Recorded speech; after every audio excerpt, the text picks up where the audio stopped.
রাজা মশাই, এই নিন আপনার কন্যা।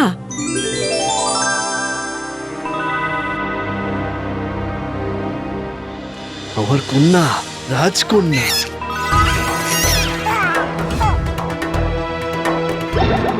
এটা কি হলো? ও মা গো, কি কাণ্ড! এ মেয়ে যে হাসলে মুক্ত ঝরে, আশ্চর্য কাণ্ড! আমি যাই, রানীমাকে খবরটা দিই, আমি যাই। সুবর্ণপুরে রাজা ও রানীর কোলে জন্ম নেয় অপরূপ সুন্দরী রাজকুমারী সুবর্ণরেখা। তার জন্মের পরই সবাই বুঝে যায় এ মেয়ে হাসলে মুক্ত ঝরে আর কাঁদলে ঝরে সোনা।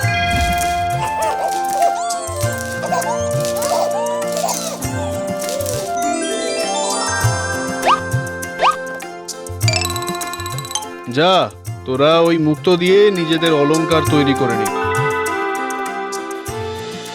এই কন্যা আমার দেবতার আশীর্বাদ। দেখো রানী, আমাদের এই কন্যা যেন কোনোদিন কোনো কষ্ট না পায়।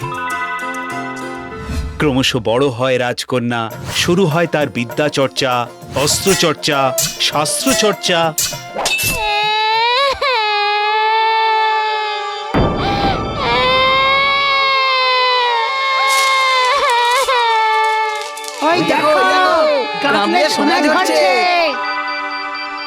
আহা, কি হলো মা? দেখি দেখি। বৈদ্য, বৈদ্য! কই কই দেখি দেখি দেখি দেখি।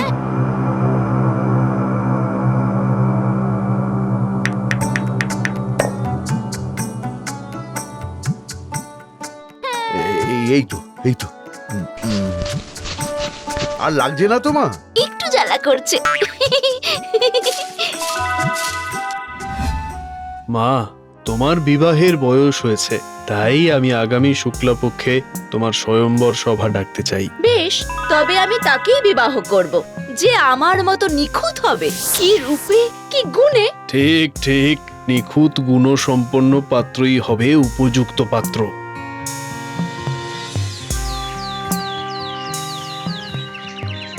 যথারীতি নানা দেশে রাজকুমারী স্বয়ম্বর সভার খবর ছড়িয়ে পড়ে এবং দেশ বিদেশ থেকে নানা গুণসম্পন্ন রাজা বিবাহ করতে এসে উপস্থিত হন। ইনি রাজরাজেশ্বর অনর্ঘ বর্মন, অসামান্য ধনুর্বিদ। ইনি রাজকুমার চিন্তক, রূপে দেবতা, গুণে ইনি অমলতাসপুরের রাজকুমার অমলাক্ষ। শুধু রূপে নয়, যে কোনো অস্ত্র চালনায় পারদর্শী। তাছাড়া রাজকুমারের উদার প্রজাদরদি মনের জন্য রাজ্যের প্রজারা পরম সুখে শান্তিতে আছে। উদার মন, সেটা কোন কাজে আসবে? এভাবেই একে একে রাজকুমারী সবাইকে অযোগ্য মনে করে। তার মতে, না পিতা, এরা কেউ আমার উপযুক্ত নয়। কেউ লম্বা, কেউ শ্যামলা, কেউ অত্যন্ত গৌর বর্ণ, কেউ বিদ্যায় খাটো, কেউ বা শুধুই ভালো ধনুর্বিদ। বেশ বেশ, আমি তোমার জন্য নিখুঁত আর তোমার পছন্দ মতোই পাত্র খুঁজে আনবো। সারা রাজ্যে আবার ঢেড়া পড়ে।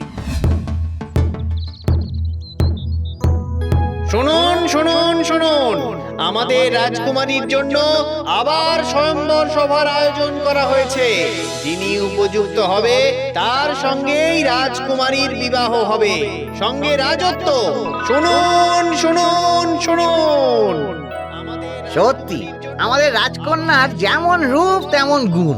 শুধু তাই, রাজকুমারী হাসলে মুক্ত আর কাঁদলে সোনা ঝরে। হ্যাঁ, এমন নিখুঁত রাজকুমারীকে বিয়ে করতে পারে এমন পাত্র পাওয়া মুশকিল।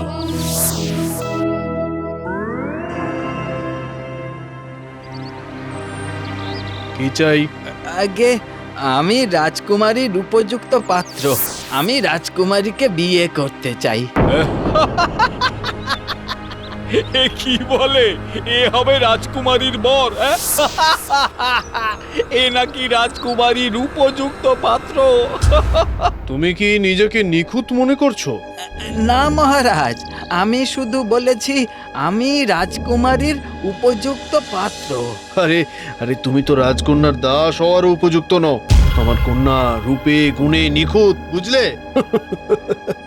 না মহারাজ, এই পৃথিবীতে কেউই নিখুঁত নয়। খবরদার, মুখ সামলে কথা বলো। আর আমার সামনে দাঁড়িয়ে এসব কথা বলতে তোমার ভয় করছে না? কেন মহারাজ, আপনি তো ঘোষণায় বলেছেন যে যে কেউ নির্ভয়ে আসতে পারে। হ্যাঁ, বেশ বেশ, বলো। আচ্ছা বেশ, রাজকন্যাকে একবার আমার সামনে আনুন, আমি দেখতে চাই তিনি নিখুঁত কিনা। ঠিক আছে, রাজকুমারীর দর্শন তোমাকে করাতে পারি। এই, কে আছিস? রাজকুমারীকে নিয়ে আয়। রাজকুমারী সভায় এসে দাঁড়ায়।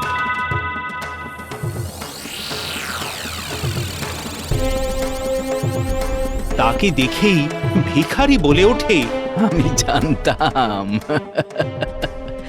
এই পৃথিবীতে কেউ নিখুঁত নয় মহারাজ।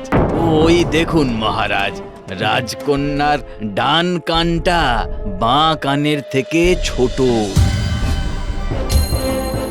ভিখারির কথা শুনে রাজকন্যা প্রচন্ড রেগে যায়। এসব কি বলছো তুমি? দেখুন মহারাজ, আমি যা দেখছি সেটাই বলছি। আমার কথা সত্যি কিনা মেপেই দেখুন। নাপিত, নাপিত, রাজকন্যার দুটো কান মাপা হোক। নাপিত ফিতে দিয়ে রাজকন্যার কান মেপে দেখে ও দেখে সত্যি রাজকন্যার ডান কানটা বাঁ কানের থেকে ছোট।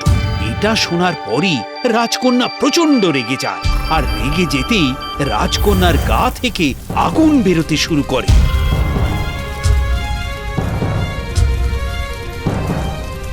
ওরে বাবারে, ওরে বাবারে, কি তাপ! পুড়ে যাচ্ছি তো, ঝলসে যাচ্ছে শরীর। এই এই, কে আছিস? জল ঢাল, জল ঢাল, রাজকন্যার মাথায় জল ঢাল। ঠান্ডা কর, ঠান্ডা কর রাজকন্যাকে, নইলে রাজপ্রাসাদের সমস্ত কিছু পুড়ে ছারখার হয়ে যাবে। থামুন সবাই, থামুন, থামুন।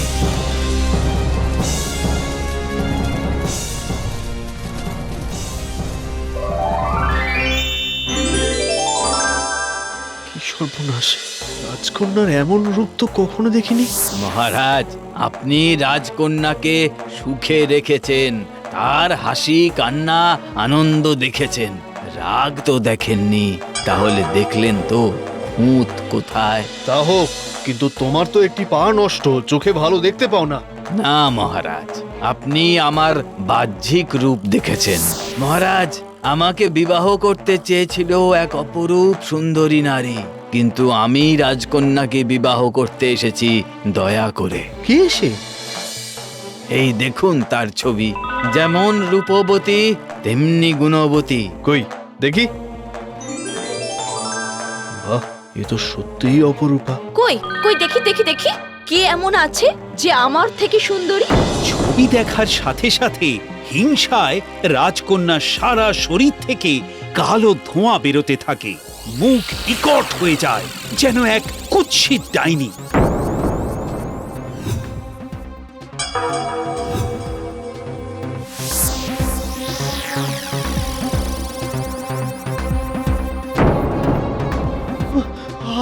রাজকুমারী, এ কি রূপ মা তোমার!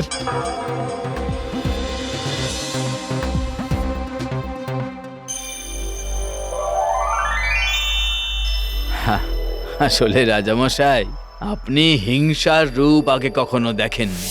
হিংসায় এই রূপবতী রাজকন্যাই দানবী হয়ে যায়। আয়, কি দেখতাম আর কি দেখলাম! আমায় ক্ষমা করো, আমায় ক্ষমা করো, আমি আর কোনো রূপ দেখতে চাই না, কোনো রূপ দেখতে চাই না। আমি যে এরকম আমি তো নিজেই জানতাম না। বাইরের সৌন্দর্যে আমি দিনে দিনে অহংকারী হয়ে উঠেছিলাম, কিন্তু ভেতরে যে আমি এরকম আমি তো বুঝতেই পারিনি। হে অজানা পুরুষ, আমি আপনাকে চিনি না, তবু আমার আসল রূপ প্রকাশ্যে আনার জন্য আমি আপনাকে ধন্যবাদ জানাচ্ছি। না দেবী, আপনার সবই ভালো, কিন্তু আপনি আপনার অন্তর কখনো দেখতে পাননি। তাই আমি এসেছিলাম আপনাকে আপনার অন্তরের সাথে পরিচয় করাতে। আসলে প্রতিটা মানুষেরই কিছু না কিছু খুঁত থাকে। কিন্তু আপনি কে? আমি এক সন্ন্যাসী।